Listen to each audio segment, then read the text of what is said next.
The broadcast is now starting. All attendees are in listen-only mode.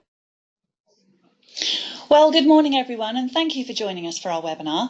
I'm Jenny Bailey of the Agile Business Consortium. We're the not-for-profit member organisation who are leading, promoting and enabling business agility worldwide. As with all our webinars, we're recording this broadcast, so everyone who is registered will receive the broadcast in the follow-up email, along with the slides that we're going to be presenting this morning. If you have questions, we really welcome questions, actually. Send them through to us. We can see them on the system here when you send a question through. And if we have time, I'll be putting them to my guest after the webinar, if we have time. So let's talk AgileDS. You may have heard about it some time now. Actually, me and my guests were actually speaking this morning and discussing the fact that we've been talking about it, the consortium, now for a good couple of years or more. Obviously, it was in a lot of planning process, I think, before that even. But the webinar today really is to inform you where we are with it. We're very close to launch now, and it's getting a very exciting time now for AgileDS. So we're here to really tell you about it, how it's come about, the objectives behind it, and the story of it, really. So without further ado, I'd really like to inform you that obviously the AgileDS is our most recent product that involves agile project management for the public sector. And like I said, it will be going live at the end of Q3 this year. So keeping with our schedule regarding this, the public beta will be happening very soon. And I'm delighted to inform you that Peter Stansbury, the lead author of the handbook, the coursework and everything we've put together regarding AgileDS, has joined us this morning. So good morning, Peter. Good morning, Jenny. Good morning, everyone online. Yes, that's right, everyone. There's good morning, good evening, good afternoon online, because they've joined us from everywhere. Indeed. So yes, thank you for taking the time out of your day to come and speak to us this morning. Now, if we look at your experience on here, we can see that you've got quite an extensive experience. And I was always keen to actually ask you whether or not you've always worked in digital transformation, because we can see here that you're obviously a consultant, you're a change consultant, you're a program project manager with over 30 years experience, which is amazing. And obviously you work with AgileSphere as well, which is a great accredited training organisation that works with the consortium. But then when I was putting this together the other day, and I was seeing AXA and Gartner and KPMG, Lloyd's Banking Group, the list goes on, Peter, it really does. So my question is, was it always digital services you were interested in, or when did that come about? No, not at all, actually. It's at several stages. I was traditionally in the space of Prince 2 MSP, managing successful programs, PMI on the American side, and luckily just stumbled over Agile, to be honest, with a customer who was taking on DSDM as their approach. In fact, DSDM as it was then, luckily Agile PM. Really liked the approach, realised a lot of good projects previously had Agile stuff about them, we just didn't realise it. And then secondarily, the digital service was that much later, just doing Agile PM training. And in fact, one of the key areas was working with the Ministry of Justice. In fact, I started out just doing sick cover on a training course for Agile PM. And had sort of discovered digital services, was aware of GDS, but hadn't really worked hands-on with the digital service organisation before. So that was a second lucky break, really. Right. And then once you got into the digital services, you kind of liked that kind of area, as it were, and wanted to develop your understanding of that more. That's right, yeah. That was intriguing because I'd worked a lot of public sector organisations and things large and complex like the National Programme for IT with the NHS, seen a lot of the challenges in these massive programmes, massive organisations, and to see the government really sort of taking this up, picking this up and running so well with it was a real eye-opener to me and really intriguing. Absolutely. I mean, that's what happened, wasn't it, with the government? They really got behind this, didn't they, with the government digital services, for instance. And if I recall, they decided to go agile with all their systems, didn't they, digitally, back in, 2016, I think, was their target, wasn't it? Yes, that's right. So they started, the whole thing kicked off about 2010. There's a sort of a famous review, Martha Lane Fox, that was brought in to review DirectGov as it was in those days. Right. Their sort of central portal. And the whole thing, I think there was a letter written proposing revolution, not evolution, was needed in government digital. So .gov.uk, if you go online, is the main place. Above a certain level of transactions, government departments have to go online to that, and GDS are like the custodians of that website. So in a way, they had to do at least recognise GDS, but to embrace it was a different thing, which a lot of them have done very effectively. Fantastic. And we're really leading the way with this, aren't we? I mean, England is out there. Not just the football, almost the football. That's right. Hopefully they can follow on, do as well. That's right. As they've done Yes. World. But yeah, England and GDS and the government digital services, they really are leading the way. They've done really, really well, haven't That's they? right, yeah. Yeah. So I mean, the United UN survey, I think, wasn't it? That's right. Gave them a leading position for on two categories for the government, the government, but also the engagement of the citizens. And yes, the leading country in the world. And GDS, certainly the approach is being recognised and looked into all sorts of countries around the world, and then looking to the UK, looking to the GDS approach. Absolutely. Saying, can we do the same? Yeah, that's right. And then we looked to the GDS approach, didn't we, with this idea and this product and this why it all came about, because we obviously based our idea initially on Agile PM, the world's leading certification in Agile project management, because that was the framework that we thought in our minds that anything digital would be able to fit to automatically. But there was a problem with that. It didn't quite work, did it? That's right. That didn't quite work. No, it seemed like a natural thing, but not only to us, to a lot of government organisations looked at GDS and as a service standard, as a framework, but there wasn't really any direct specific training for that method. And the closest thing to it, a lot of people saw, was Agile PM. It recognised projects, which still are a big thing in government sector, but it was an Agile method. Okay. And for a lot of people, that became the chosen sort of accreditation, chosen training course to get them close enough to GDS. Okay, well, let's go back a couple of years then, and let's really look at the trigger, I guess, of where it all started, how it started, and how we, how we kind of really seamlessly tried, in a way, to put Agile PM with the GDS cycle, and really the reason for doing that was the fact that there was different terminology, wasn't there? And we needed a bridge to bridge that gap. We did indeed, yes. So if we think about it, in effect, the starting point was what a great match-up, and sort of Agile PM was this generic Agile framework, can play nicely with all sorts of other methods. Therefore, let's just slot in GDS, compare a few terms, maybe have a sort of a glossary, a map across from one to the other. But doing that, we found really the two didn't meet up at all. So those who know their Agile PM will recognise on the slide the life cycle, pre-project feasibility, foundations, etc.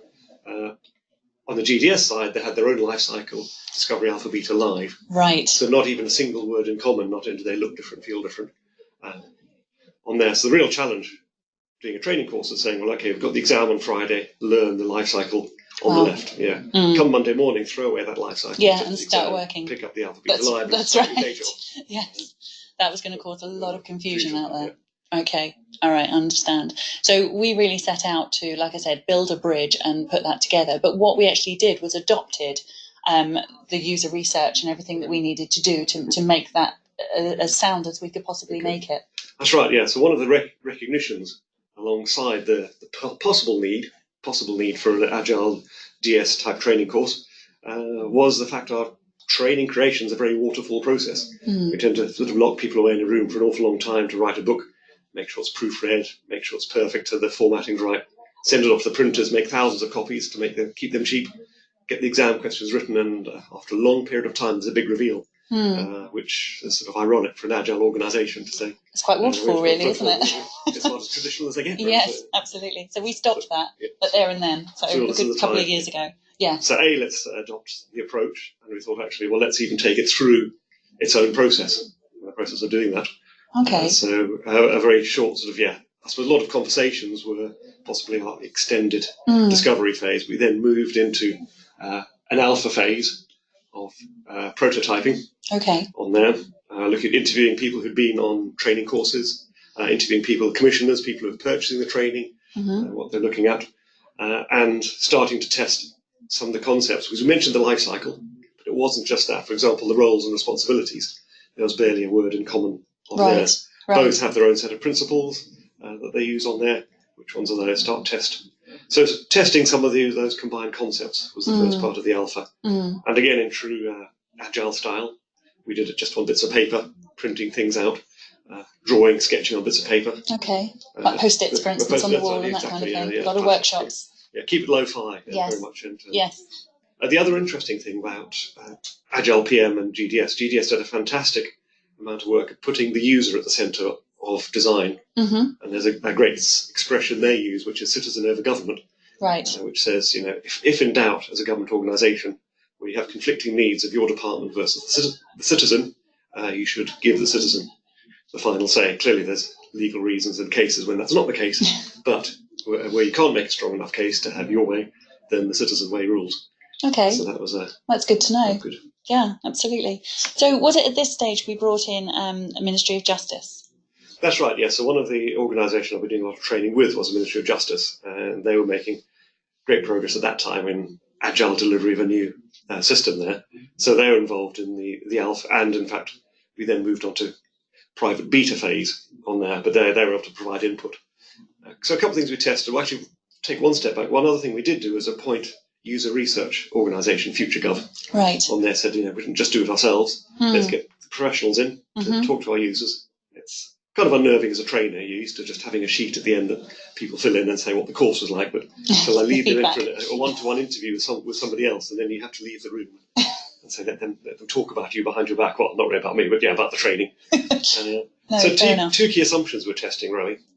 One, was there really a need for this training course more targeted what they did every day, or was it just my assumption? Clearly the frustration was clear in the candidates on the day, but yeah, assumption one proved true. Everyone who'd been on the course, and even those who hadn't, were very clear they wanted a course that was much closely aligned, spot on to what they were doing. Oh, fantastic. And assumption two was, well, what about the examination? We believe accreditation is a great thing, but what do the users actually feel? Do we also need an accredited training course? And secondarily, there's a very strong yes to that they clearly wanted for the development. Gave a focus to the training, gave them recognition, helped with their CPD, continued professional development. At that stage in the alpha, we then sort of stop, review, as you do with the life cycle. It's like a gate. Is it worth moving forward? Of course. And the clear answer was yes, let's do a private beta on there. So limited audience, as the methodology says, from a GDS style. Yeah, just for clarification, we whizzed past it, but yes, so the GDS life cycle recognise the idea of a discovery alpha prototyping, a private beta when you launch the real thing for live, but to a restricted audience in some form or other. Okay. And we were obviously putting this out to the public sector, weren't we, predominantly? That's right, yeah. So the view seemed to be that the sort of almost your concentric rings, that the public sector themselves would be the key target, but not the sole target. But that would include sort of organisations like the NHS, local government was starting to adopt it as well. Even though they wouldn't have to go through GDS on there, they saw the benefits of doing it. Then outside that, suppliers into the government ought to be able to demonstrate their ability to deliver. But the reality is large organisations, complex organisations and government organisations share an awful lot in common. So really anyone going down that digital service route, because basically GDS are trying to make government services digital, just as commercial services are digital. Yes, and make them look and feel the same. And so by reverse, it should really be applicable to anyone wanting to do digital service development. And then from this user research, that there started to be a bit of a buzz around it, didn't there? There was an excitement that grew. Yeah, it did seem to. So very quickly filled up the private beta. In fact, had to turn some people away. That was an interesting exercise because we also therefore realised the private beta has to be a version of the real thing in real use to keep with the method, which from an exam point of view or a training point of view means we need a training course plus a book plus an exam. So we did actually create an APMG. We had more work to do, didn't we? So suddenly realised how much it takes just to get that private beta out. Of course. It's quite a lot of work. And that's great to mention also, that APMG International, they were involved right at the start and they jumped at the opportunity to work with us on this, didn't they? They did indeed, yes. So again, they've sort of recognised exactly the same thing. It's historically quite a linear process on there, and they are more than happy and quite keen to put their name to it and put resource onto it. So yes, we'll write a set of exams that could potentially be ripped up and thrown away at the end of it, depending on what we learn, and work very closely to tight timescales. And yeah, made the whole thing possible, really. So then after this, we definitely had a project on our hands, didn't we? We did indeed, yes. So two sides to that. So one of the interesting areas was around, we did a private beta. A good dozen organisations, including, so the MOJ and Newcastle City Council were two of the key people in the alpha phase, a good dozen or so organisations in the private beta. And two things we did. One, we thought a key benefit of Agile PM unsurprisingly, was project management. Mm-hmm. Hint being in the name there. But one of the key findings was we were probably still overdoing it on there. And sort of GDS obviously had quite a good push not to create projects just for the sake of creating projects. Okay. So in government organisations, and large organisations, a temptation, if in doubt, create a project, name the project, create the programme, and you can kind of slow things down a bit that way. Okay. So that was a key early learning, saying actually we'd overemphasised that. So for people who follow Eric of the lean startup and the MVP, minimum viable product, there's a concept in there that Eric talks about of pivot or persevere. Right. So do we sort of pivot? Are we in the right direction? We test our assumptions, or do we change direction in a structured fashion? Okay. So we had that on a project basis. So that was really, yes, we persevered on the line of the course was definitely the right thing, accreditation definitely the right thing, but we kind of over-egged some of the concepts. One of being, just everything is a project on there. So that was, we then ran a second private beta, which hadn't been in our plan originally. But being Agile, we had to pivot and adapt our plans according to the latest information. So one of the findings, therefore, was really to, at one level, adopt sort of almost entirely the GDS lifecycle, right. Discovery, Alpha, Beta, Live, your beta and your private and public divisions on there. And that's, in fact, from our own project point of view, that's where we are at the moment, sort of halfway through that beta. 2 private betas under our belt. Second round went smoothly. Everyone seemed happy with what we did. A few modifications, a few tweaks, and then we're now preparing for the public beta. That's right. Publish of the handbook. And the handbook's actually been printed now as well, hasn't it? Which is a very exciting time. So the launch is imminent, really, isn't it, at the end of this year? That's right. Obviously after the public beta now. Yeah, so we're thinking it's going to be about 3 months worth of public beta to make it worth doing, make sure we've got spread the net wide enough, tested it widely enough. And again, the view would be potentially to therefore review and re-release a new handbook at the end of that point and revise accordingly the exams. It may be nothing needs to change, but the expectation is still be some refinement to do, and then we'll be into the live phase. That's right. With a long tail there to keep us going. Just keep getting the accreditation. And during the research process as well, we had a guidance book as well, didn't we, that we put together? But we almost put it in loose sleeves, didn't we, so it could be swapped and changed out, because obviously it being the Agile process that it was. That's right, yeah. So then one recognition was, 2 parts of it. One, we need to get these things done quite quickly and cheaply. And your big, perfect bound books weren't necessarily the way to go. But even there's a psychological element to say, something that's perfect bound and looks glossy, looks quite final. Yes. And people sort of feel they can't really touch it. That's right. So, and also can't possibly comment on it as well. Yeah. And we wanted the feedback, didn't we? Exactly, so we didn't want that finished product anywhere in that occasion, really. We wanted it to be a draft, really. Yeah, exactly. And to look that way. And so and delivery a little bit lo-fi. So yes, printed out, spiral bound, ring bound, loose leaf, call it what you will. Bit of red ink at the front. And in fact, each one came with a letter from consortium chairman Jeff Ellingham. I think it started out as saying, "Thank you for being our guinea pigs." That's right. There was a letter on there. And there was sort of some nervousness around with all of us, just saying, how will people react? Would it have a negative impact on our image to say we can produce something that's not properly proofread? I think even the introductory text said the first 10 chapters have been proofread. These last chapters haven't really been proofread at all. So expect to find some errors. We're going to pick them up as we go through. We had a few waivers on it, didn't we, in that respect? Yeah. So I think they're waterfall wobbles, I like to call them. Absolutely. I mean, I think it's right in saying for the consortium, this was a real new way of doing things as well. This was a bit of a learning curve for us and a new adventure in lots of ways as well. But obviously backed up by FutureGov, the research, the alpha and the beta that we were putting together, and the demand that was coming from the public sector, that they were kind of giving us the authority to continue with it because they were seeing the benefit of it. It just kept us going, didn't it? It did indeed, yeah. And so we went to a number of conferences and so on and sort of trailed the content there, tested it out on the audiences there, really, as we found new things we could present a modified version or something.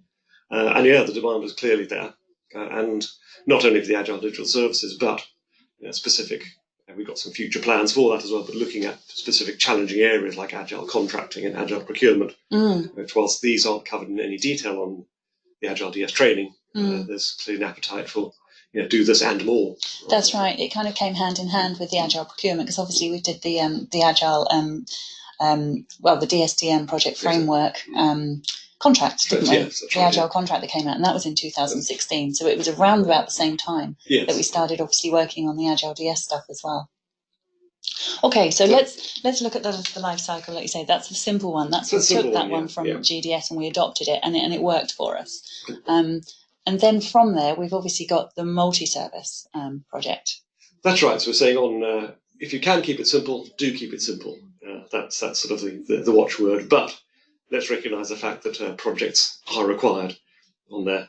But only then do we look very carefully at why we're spinning up this project and make sure we structure it correctly and don't overdo it, make it too big just for the sake of it. Look at the user needs, look at the business needs, look at the project needs on there. Another great piece of work GDS have done is around service terminology. Okay. And they had a good expression to say that nouns make bad services and verbs make good services. And so we started to adopt that. And one of their classic examples is anyone remembers sawing their vehicle. We used to call it a statutory off-road notification. It was a piece of paper. That's right. It was sawing, wasn't it? Yeah. But you call it that was tax. Taxing, yeah. So a typical government thing, we create a large complex form, we give it a long complex name, shorten the name, and then it becomes a verb. So we say, I'm sawing my car. And the danger is, therefore, when you go digital, you just sort of almost create a digital copy of that form. And GDS were very strong on not doing that. And saying, okay, sawing your vehicle, that's all internally focused. It's all about your forms. It's all about your paperwork. Where's the user in all of this? And what you want to do is license your vehicle, tax your vehicle. I can't even remember what sawing stood for, or sawn. I remember seeing it on the paperwork. Well, but I can remember that, but yeah. Statutory off-road notification. Thank you. There you go. That's what it was. That's how people like me remember the full names, isn't it? Yeah. So if we extend that example of verbs, so the reason we have a project, one of my examples is around the Ministry of Justice. Okay. Just say, if you look at the high-level services in the court proceedings, you might say part of that is defend a case from people, or prosecute a case is another service on there, and then from the judge's point of view, it's adjudicate a case. So you've got those high-level services, and conceptually, you have to start coordinating those. You can't clearly release prosecute a case as a service just on its own. I guess there's some extremists might quite like that idea. Do away with defence, who needs it anyway? But no, in reality, we can't do that. Therefore, you've got to start coordinating those things on there. So hence, if we follow through a complex project, multi-service project, we're saying there's a pre-project phase, and this very much taps into the Agile PM approach on there. Position it within the portfolio, as the expression goes. In fact, Agile PM doesn't really recognise a program. We talk about portfolios and projects. So we've kind of brought that up to date to an extent to say pre-project is all about positioning a project within a program, within a portfolio, how your organisation is structured. Okay. You do enough of that, just looking forward, planning just to a sensible horizon just in front of you. Just enough. Just enough, exactly. Absolutely. Another good Agile principle there. Absolutely. And so we're just into a discovery phase, and again, we try to do just enough discovery for the project, but we want to kick off development of a service as early as we possibly can. So we recognise within this project that we're going to have different services, hopefully with a good verb name style to them, and then multiple alphas, betas, private betas, public betas, and some things could be in live use, live production phase before something else is an alpha, quite possibly in a very large, complex program. So it's really the project structure enables you to juggle those things, to coordinate those things, and take them through to the end down to it looks like a very short line towards service retirement, but actually that's certainly from a digital point of view, can be very long tail because you keep modifying, keep tweaking your digital service, and you might not have to retire it, but but in some cases you do retire it and replace it with something newer, better, particularly where policies change or where customer needs change if you take it outside the public sector. Okay, so moving on from the multi-service project then, we're looking back at what the roles and responsibilities, and these names had to be changed, didn't they, as well, like you were saying? Well, exactly, yeah. So two reasons for that. One was a general point that on training and the Agile PM approach talks of roles and responsibilities, but emphasises the responsibility is the key.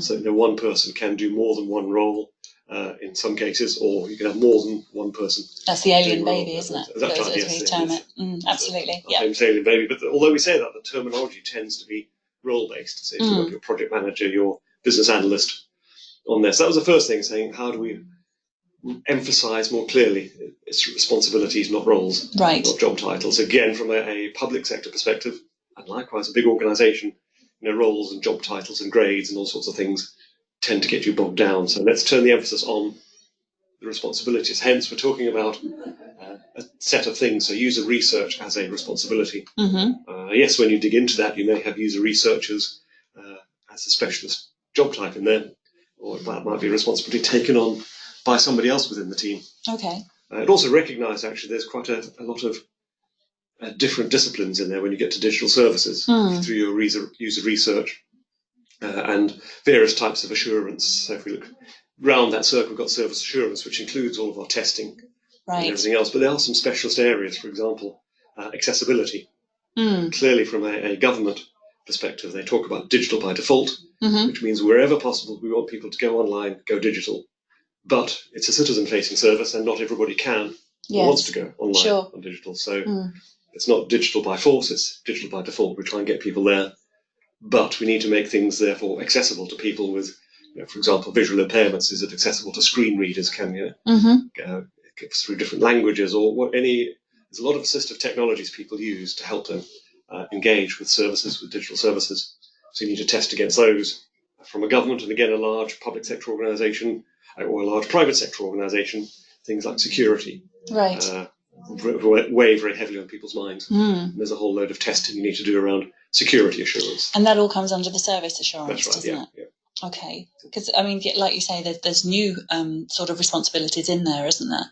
Yes, that's right. So, so the two big ones, I mean, service assurance is probably an extension of testing and quality assurance we had before on there, but clearly the user research is very different. The product management is a bit of an overlap. In effect, we now talk about product managers, product owners, which tends to be, in fact, Scrum got quite a strong foothold in the public sector, and a lot of terminology relates quite closely to Scrum. And after much thinking about it, we decided to go with the popular opinion on that, and so we do now talk about backlogs rather than the PRL, Prioritized Requirements List, and also things like a product manager, not a business ambassador, on there. But sort of making clear emphasis that the product manager really needs to sort of take account of their internal needs, but they also need to be that sort of user ambassador and the business ambassador all wrapped up under that banner on there. So there's some changes to the responsibilities, but there is quite a good overlap.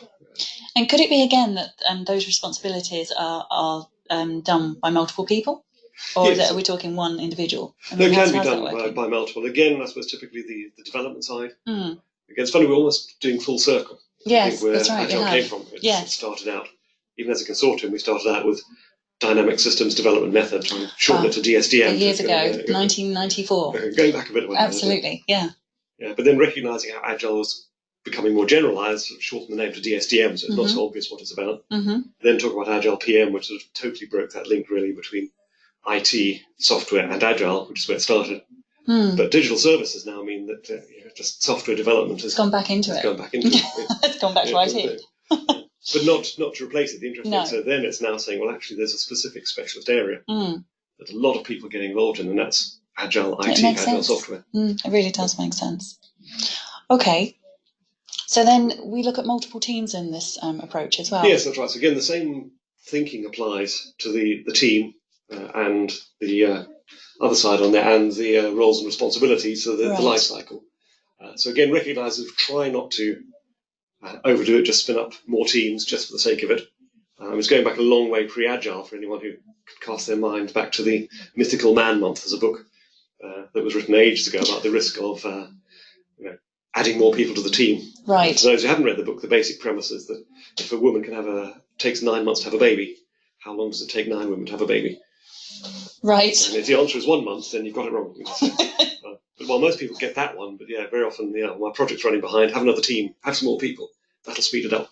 Throw people at it, basically. Throw people at it. And the danger is, and the finding in the key part of the Mythical Man Month book was, if you throw more people at a project that's falling behind, it's going to slow down even more. So be very cautious about it, but with that caveat, there are clearly times when you can set up multiple teams. And therefore, we then sort of give some guidance into how you might structure and think about managing coordinators, multiple teams. And when through the life cycle, sort of don't start too big too soon. But yes, embed that in with your project management. And obviously that's where we have the steering and leadership responsibilities come into it as well, don't we? Yes, that's another area that was we found we need to sort of fill in a few gaps, so to speak. The Agile PM approach with the alien baby, for those who know, there's like a solution development team That's level right. of the body of the baby, and then the head is the project level.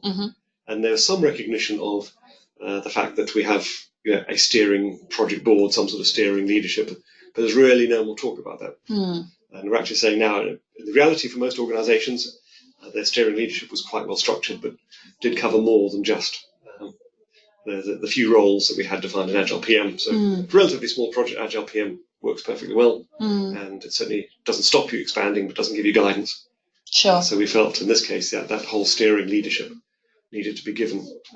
I think this is a whole. I mean, this evolved, didn't it? So it did indeed. Yeah. We could start and tailor things purely for digital services. Yeah. So we could think slightly different, I think, with this one as well, couldn't we? Yes, that's right. I think it's very specifically targeted. So not to say we got it wrong last time, but it also recognises the second thing. Over digital services needs a new approach, but also these large organisations, it puts more of the emphasis on the leadership becoming agile as well. The danger if we just talk about the project board. And that's one of the myths. Yeah, that's one of the myths, isn't it, with Agile? Everyone thinks there's no governance and it's all just about speed and getting to the end result. Yeah. And we know that that's not the case. There is governance. There is certain criteria that you have to follow. So it's not about that. So I think that's a really important point to raise. In all honesty, there does need to be leadership. There does need to be governance. Yeah. But like Jeff says on one of his videos actually on the website, it's all about giving the control and the autonomy to the people that are closest to the information. Yes. And learning from there, really. Yes, that's right. So, I mean, Agile PM talks about relatively, within those bounds, but any form of delegation, we talk about empowered teams in Agile PM. That's right. That's exactly the same thing on there. We talk about servant leadership, specifically in a particular case around the team leader role in Agile PM, but we realise it has to be practiced at every level. And again, we're now saying in the steering leadership, need that side to it as well. Okay. So if we move on from the multiple teams then, let's look at the increments moving forward. The incremental side of it. So again, one of the key opportunities provided by digital services is to really release an awful lot of increments very quickly. So in some organisations, it can be a matter of hours from a new feature leaving the developer's laptop to appearing on their website or on their digital platform. And it can be that quick in some organisations. To an extent, Agile PM, although it says you can do it, be as flexible as you want, it almost led you to say, well, if you're releasing at the end of every sprint, every time box, that's a great thing. We don't go any further. And you do increments, but we still push people slightly towards quite chunky increments. We've got a deployment phase in there that still has its merits. But we found that we really want to unlock the whole sort of lots and lots of increments. Okay. Was part one of that thing. And the other finding was MVP, the minimum viable product, is a widely used term now, adapted from the lean startup. But one of the findings was this can be a bit sort of used incorrectly, I would say. If you go back to the original idea, it was all about testing an assumption, testing your initial ideas. The lean startup had this idea that small startup companies too quickly became like large organisations and did the waterfall type of thing. Right. The MVP often is used as often I found they tend to be too big. People say we're releasing an MVP, but we put a lot of time, a lot of effort, and it's almost too late to pivot. You've discovered not quite working. Right. So the danger. So we sort of came up with the concept, tested this, and said, well, if we use two concepts already in use, the MVP and the MMP, or minimum marketable product, and say we're probably going to need to release a number of small MVPs in order to assist our learning, particularly when we're moving into a new territory for the digital area. And only once we're happy we're in the right direction, we've pivoted as necessary on there, then do we move on to the minimum marketable product. Okay. And that's where, sort of, as you all know well, on the marketing side, all the activities involved. But from a government organisation, we say even if you don't have a marketing department, you still do all that stuff about the training materials, the promotion. You try and build up demand for your service, get people to use it. So that only later on do you start investing that money in there. And one of the expressions used is about you should be slightly embarrassed by your MVP. So we often push people into that. And if you're not embarrassed by it, you've probably left it too long, done too much. So okay. And then finally we then say, and then once you're out there live, you want to be releasing lots and lots of increments on there. And so organisations like the Ministry of Justice, we found they're now in a position where they are releasing software on a fortnightly basis into their live environment, which is a real radical change from where they were. Is that where you get to lovable? Is it? That's right. Well, hopefully so. That's where we're targeting towards there. Yes, you need quite a few to get towards lovable on there. which really is one other interesting thing. I haven't put any slides on that too. We don't dig into detail, but we talk about some additional prioritization methods as well. Because one of the dangers we also found in large projects with Moscow is a great technique, love it. But the danger is sometimes you just focus too much on the stuff you really absolutely positively must have. Right. And you can land up with quite sort of a boring basic product at the end, or basic service at the end of it. And that doesn't help you do digital by default. It means people just don't bother using it. Right. And that was a classic problem of a lot of government services. What they went online, went digital, but nobody used it because it was just like an electronic version of what they already did. So it needs to appeal, basically, then, doesn't it, to the market? Yeah, so we had the concept of aim for a lovable service, what people really, really want to use it on there, and talk to their friends about it and say how fantastic it is. That's got to be our target. Yeah, and I think looking at GDS and the gov.uk, I mean, everyone that's gone online to do their tax and look at the forms and everything that are on there, it's very simple, isn't it? It is, yeah. I mean, there's nothing fancy about it, which I think is great, but it still appeals because you can get to A to B where you actually need to go, which is, I mean, let's face it, you don't want to linger on there. You just want to get your work done, pay the money, whatever you need to do, and move on. Job done. Exactly. No, you're spot on there. Now, one of the trouble with a lot of government services is they're not designed to be fun. You don't do them for pleasure. No, you don't. So if you make it as painless as possible is often the goal. In some cases, it is helping you do things, but it's often just enabling you to do stuff. You're right about taxing your car. It means you can drive. The great one I used recently, if anyone's used try to renew a passport. It's amazing now. You can go down to the photographer, have your photograph taken. They'll give you a digital link, a URL. You can go online, renew your passport. You can type in the ID number of your photo. It loads it up onto the site, and if you're happy with it, as long as you haven't changed, if you don't look like your photo, you have to get it signed the old-fashioned way. Right. They get that little photograph and somebody has to write a statement on the back. That's right. Tiny micro-dot writing. Yes. But if you haven't changed, you just upload your digital photo and say, yes, that's me. Wow. And hey presto. So the whole thing, end-to-end, you don't need to fill in a form, write on a piece of paper. It's very good. That, which is just amazing. That's very good. I think mine's coming up next year, so I'll, take note of that. Definitely go digital, yeah. Try the photo. Always. Absolutely. Okay, well, we're loving the lovable product. That's what we're all aiming for, really, isn't it? With digital services, we want that product. So, but there's obviously some leadership and governance elements that we need to take into consideration as well, because, like you said, that's a lawnmower motor, is that right? It is indeed, yeah. Okay. So if any great fans, as I am, of Yes Minister, Yes Prime Minister, okay. There's a great line in there where they talk about we have a system of governance with the engine of a lawnmower and the brakes of a Rolls Royce, where everyone's got the power to stop something from happening and nobody has the power to start it. Right. On there. So it's pushing, and that's also true, I find, of any large organisation, that governance is one of the areas that can get in the way. Yes. Of their slow things down, and you can make your teams agile. Yes. But if you don't have agile governance, agile leadership, you're just going to run into a brick wall, really, and they'll be dabbing on those Rolls Royce style brakes all the time. So in this case, not only have we talked a bit more about the roles of leadership and governance, we do have two sets of principles to the AgileDS course. One is the general principles that are used for developing your service. But there we have a separate set of governance principles on there. So we then encourage all people on project governance to therefore sort of abide by, be aware of these leadership principles and how they make sure they don't get in the way and make sure they're doing the right. Sometimes, for example, things like go see for yourself is a leadership principle. Breaking that habit of, your senior people tend to be used to seeing PowerPoint decks, and they see traffic lights, they see RAG statuses, they see trend lines, they see percentage completion lines, they see all sorts of things like that. You just sit at your desk and absorb this stuff. But it's all proxy.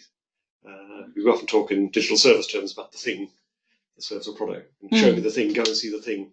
So we encourage people to go down on the shop floor, go down and see. Fair enough. Go and have a look, go and see the team. Happening. Just walk around. Don't look at your PowerPoint, go and see the real thing. That's where it's at. So that's where we push people down on the agile leadership, agile governance perspective on there. Is that where the trust and verify comes in as well? That's right, yes. That's another one of those. That's another one of those principles, yeah. So it's absolutely spot on. So that's a very good one as well, and just that balance between, because often we talk about governance, or governance being a critical friendship, so a good governor is a critical friend, and you've got to get that balance right. And that trust and verify is exactly that. So you implicitly trust the teams to do their management by exception, to escalate only when needed to, you empower them to do it. But at the same time, you don't just leave them to it. So again, it's getting that balance. So trust them, but go in, keep verifying that they're doing what is right. And if you need to adjust, you're empowered to adjust the boundaries or adjust what you need to do, you can do that, but start from that basis of trust. And then enable the team to be transparent and open. Absolutely, and it's the collaboration, isn't it? That's really required. Yes, really. exactly. That's right. Yeah, and to hopefully get to the agile teams. I often talk about the agile border within an organisation. You can do agile inside the border. At some point, you come crashing into a border where people don't speak agile Right. at the other side of the border, and, right. and hopefully you want that border to be as far away from the project as possible. Yes, so of course. If you bring your steering committee inside the border, and they all speak agile, understand agile, think agile, then things will get done a lot easier. Exactly. Yeah. I wonder if that will always be the case. I wonder if there'll always be an agile border. Yes, I wonder actually. Because we're going more mainstream now, aren't we, with agile? Let's face it, it's coming into everything. I mean, for the conference this year, for instance, we're bringing in marketing, HR, procurement, culture and leadership in a big way, with people, strategy and delivery, with the whole theme of creating Generation Agile. So it's agile is really moving into more of the mainstream, I think, than it's ever been currently. Right, actually, So I'd like to think one day, Peter, actually, that I see what you're saying about the agile border, and you need it as far away from the project, but let's hope it just keeps moving out. Well, that would be really good, wouldn't it? It's outside of everyone. That's right, actually. Because as we get more used to it, you're right. Some of the training we've had to develop as well is to go out to people who are recipients of change out there and in large organisations. This is how you'll receive your products. I often cynically say, in the old world, you'd wait sort of 9 to 12 months to receive something, you'd hate it. You now wait a few months, you still hate it, but at least you can change it because we're being agile now. That's right. So we're hoping to sort of move. Yeah, if everyone gets to that mold, we expect. I wonder if there'll come a point whereby you get your product straight away and you still don't like it. Yes, well, true. So it's like gone full circle almost, isn't it? Right, now you've got to get to thinking about it again. You become part of the process. That's right. Give it for free, free design for input to your customer. Amazing. Okay, let's look at the timeline then, shall we? Because obviously all this work's being done in the background, but this is really great because you can actually see the linear thread, if you like, can't you, of the whole project. That's so right. The alpha started, well, the thought process was there in 2015, 2016. Yes. And people were talking and mulling about some ideas in offices, and you were probably talking to MOJ, and MOJ were quite instrumental in kind of saying that there seems to be an issue here, we need to do something. Yeah.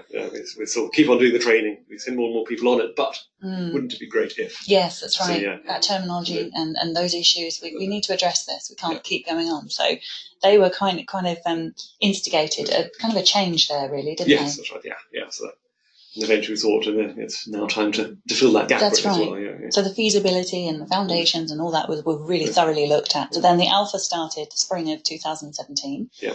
Seems such a long time ago, but that was only last year.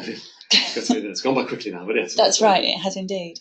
And then we went into private beta when you said we had all that huge demand for private beta. We actually turned people away, didn't we? Because we couldn't take them all on. And then we did another private beta, didn't we? That's right. Yeah.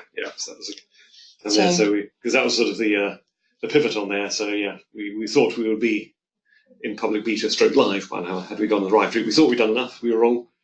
And there's I like it. Another Agile principle. We thought we'd done enough. No, that's fair enough. So, I mean, we learned a lot from the first private beta. We changed things around. We put it back out to private beta again. Yeah. We changed things around a little bit more, evolved the product, evolved the offering, if you like, of what we were putting together. And then we're looking now, because we're in a good and a great confident place now, aren't we? So we're looking for public beta, Q3 of this year. That's right, yeah. So people can get involved in that and that will be on the website and all that sort of stuff on the consortium website. And we'll be informing people about that opportunity. And then from there, a few more refinements possibly, do you think? Yes, probably so. We have to assume we haven't got it right this time just yet.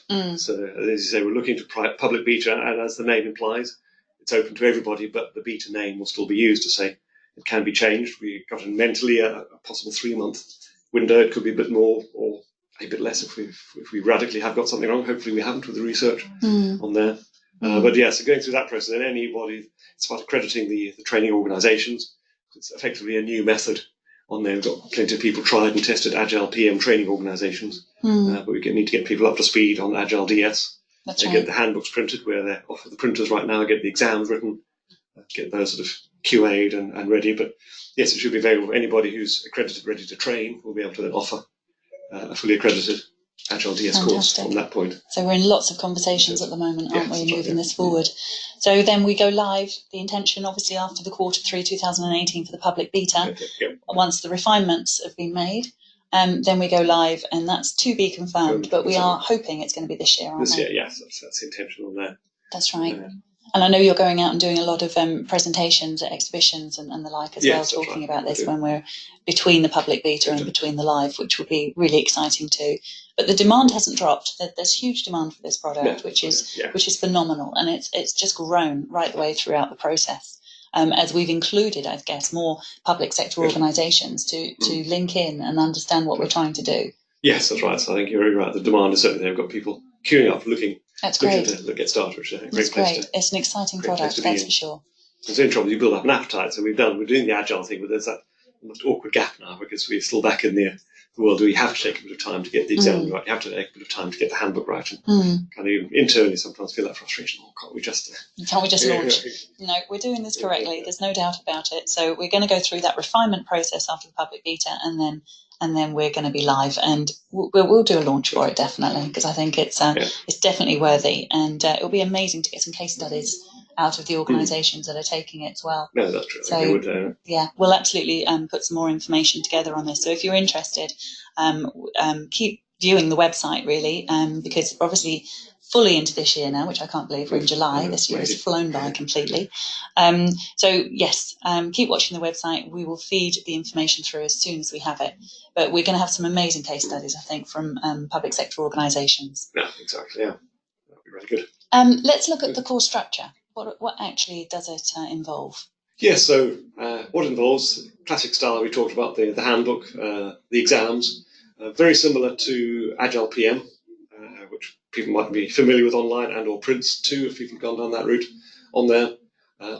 Again, we've looked really at AgileDS, we tried to make it applicable to everybody. Agile PM had a focus on the project managers, although from my experience as a trainer, most people I train aren't project managers, aren't going to be them, they still take the course. Right. Anyway, so we've tried to generalise this. This is about digital service development for all team members on there. So yes, it's seen as a 4-day. It's actually slightly lighter on the content than Agile PM. Okay. So Agile PM was really launched as a 5-day course, which most people have truncated for various reasons into 4-day courses. Long 4-day courses. Long 4-day, yeah. A long hard slog for 4 days for a lot of people. And you get there. It's great. Whereas it's a bit more of a leisurely 4 days. Okay. I say tongue-in-cheek slightly, but it gives you a bit more time to put in some of the fun exercises, do some of that good stuff in there. I think those exercises are really worthy as well. Within also Agile PM, I've obviously I'm a practitioner with Agile PM, and I've gone through the examination process, and I think those exercises are just so helpful in crystallising the understanding and putting things into context. So the more I think, and that came through research as well, didn't it? Actually, that came through our user research when the public sector organisations we were speaking to said more exercises. So we've actually channeled that, haven't we? Yes, that's right. Yeah. So yes, taken. So what we've done is actually changed some of the, also taken some bits out, and said there's various things we talk about in Agile PM that we really shouldn't be talking about, like risk management. You still do risk management, but we sort of almost reinvented the wheel with our own risk management method, and saying actually risk management is so well talked about on the internet. Let's not really bother to talk about it and say, well, we're not adding. Are we adding anything new to the thinking in this area? If yes, let's write about it. If no, we'll leave it out, and that's created us a bit of the space for me to sort of put in those exercises and help them better. The other interesting piece of feedback was actually that from the training organisation, for the consortium to do more. We'd always assumed that the ATOs would want to create sort of customizations, all the stuff for themselves. But the feedback was actually we'd like more sort of consortium accredited stuff, be it exercises, be it add-on training courses, extensions to that AgileDS. So we're working on that, aren't we? We're putting that together. Sorry, go on. No, go on. Sorry. I was going to say, so that then leads us into the part that everyone hates the most by day 4 or day 3, 2, whichever way the course is structured. There are 2 levels, foundation and practitioner. So just very briefly on there. So foundation is your closed book, sort of recall, testing your knowledge of that 50% pass mark as the Agile PM, exactly the same structure there. And the practitioner exam format and those sort of syllabus areas.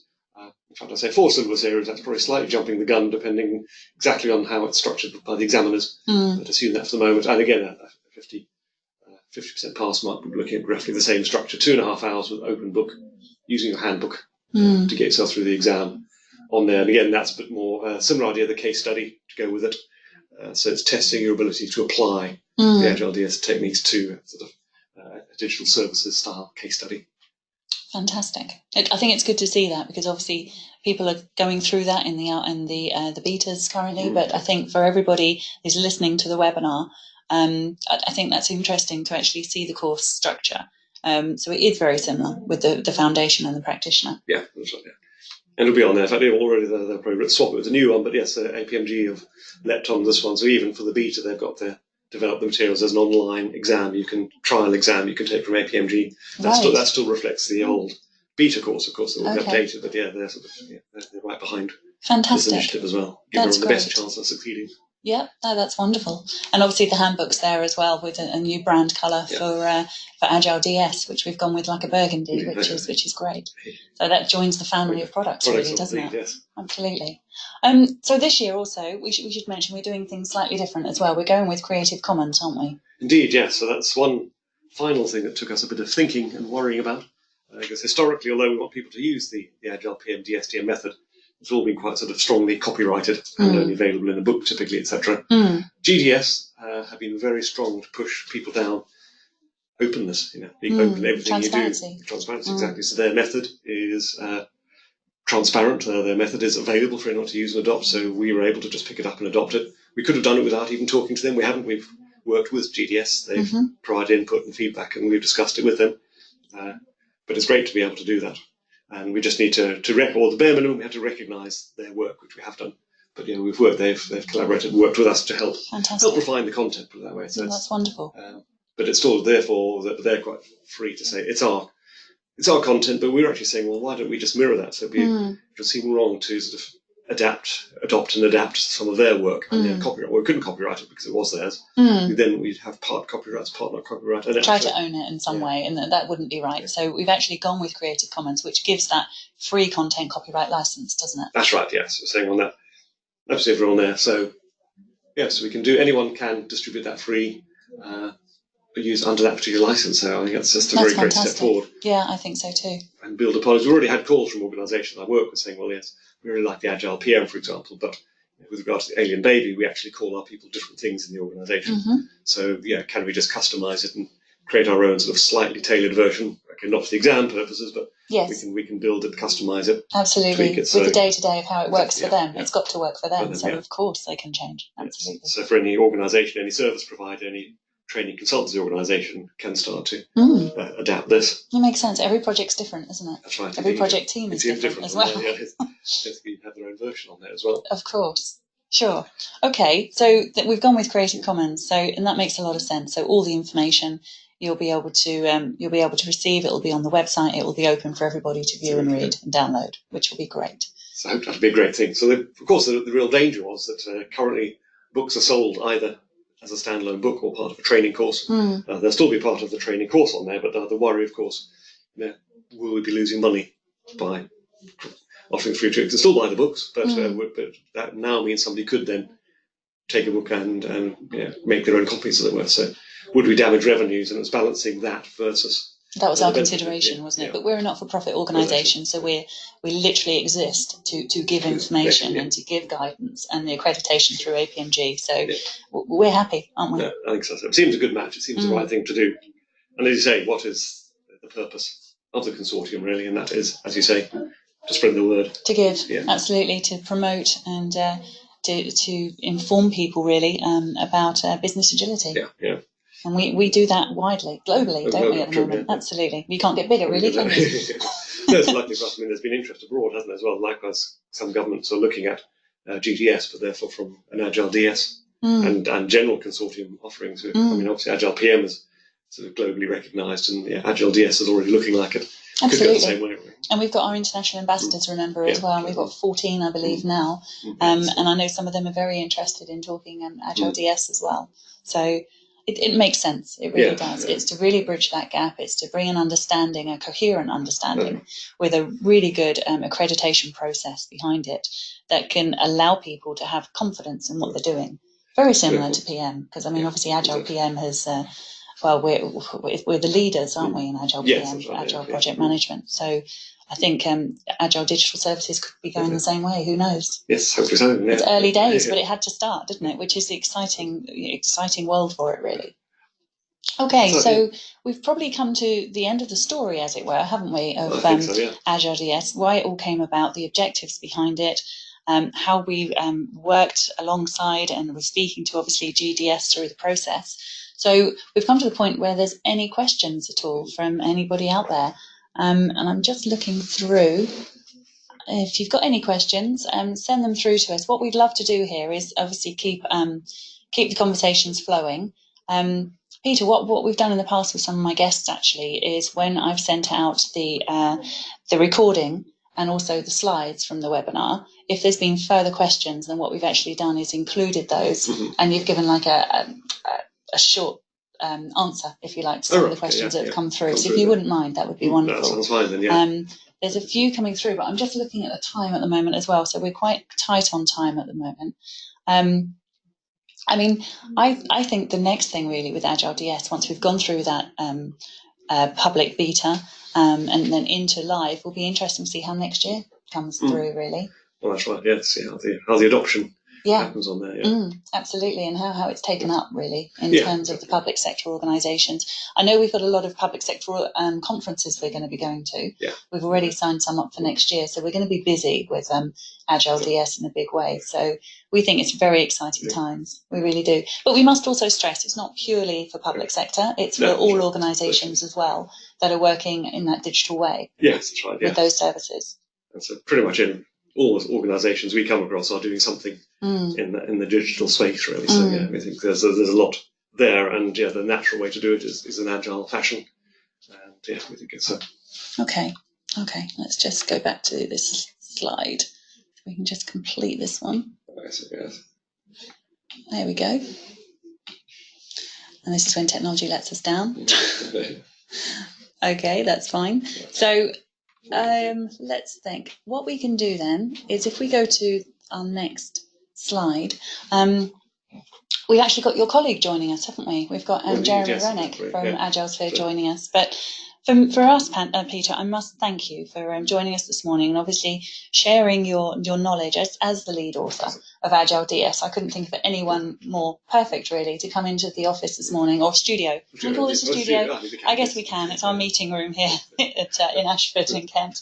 But yes, to actually go through that process and to take us through that slide deck, really informing us about AgileDS, how it started, the process, what we've done, and the results, because I think it's a success story. I really do. But I think because of that, I think if you've put the work in and you've obviously done the research, the user research that was so pivotal and so important, and gone through a proper approach as we did, I think we couldn't have failed to come out with something that was what the users wanted. No, that's right. I mean, either we come out of nothing or something they want is the idea, really. Yes, we get to a point where we're wasting our time and their time, then we call the whole thing off. Really. That's right. And we got to those gates, didn't we? And we decided, because of the demand, we're just moving forward with this because this is growing. So absolutely. No, I think it's a wonderful story. I really do. And like we said, we'll have everything on Creative Commons, so everybody can see all the information about it. There will be a number of case studies. I'm sure Ministry of Justice, and also we've also been talking to Newcastle City Council. They've done a case study for us already, haven't they? So it's fantastic. Okay, so well, thank you again for your time, Peter. Really appreciate it. It's funny actually, because the next webinar coming up is the minimal viable organisation. I'm trying to saying that this morning. The minimum viable organisation. So named to make it complex. Absolutely. MVP or MVO, whatever we have. MVO, that's right, absolutely. Now, thinking about it, Jeremy Rennick presented at the conference last year, and I think he did part one of the MVO. And he's going to be coming in and sharing more insight really into the MVO in the webinar on the 18th of July. So everybody listening out there, if this is something that's interesting to you, and I think the MVO is very important, isn't it? Yes, that's right. So, I mean, it has a very strong overlap to Agile and enabling Agile to be done properly, but just saying you're looking at some of the ideas, how organisational structures can drive what happens within the organisation, which, a bit like we think about the SORN and all those things, the form names drive how we do a service, your organisational structures, your organisational makeup can drive how you behave, and that's so how do you set yourself up? Fantastic. No, I think that's a really interesting theme there, and Jeremy's definitely the expert on it, isn't he? That's right, yeah. He's been talking NVOs for quite some time. Brilliant. Well, please join us then at 11 o'clock, Wednesday, the 18th of July. That would be wonderful. But for now, from us, it's farewell. So, Peter, thank you again for your time. You're welcome. Really appreciate it. We're all completely in the understanding of what Agile DS is all about, and what we're going to be expected to take on, really, if we go down that road and we need that accreditation, which is wonderful. So, Excellent. thank you again. Most welcome. Thank you, everyone, for attending. And we'll get to these questions and we'll get them put out in our review when we send the slides. Okay, so thanks very much for everybody for being there. Really appreciate your time this morning. This webinar will go through to being on our resources page. So if you wish to listen to it again, you can by all means. And I'll also be sending it out to you as a recording in due course, with the slides as well. So from me for now, thank you very much for joining us and goodbye.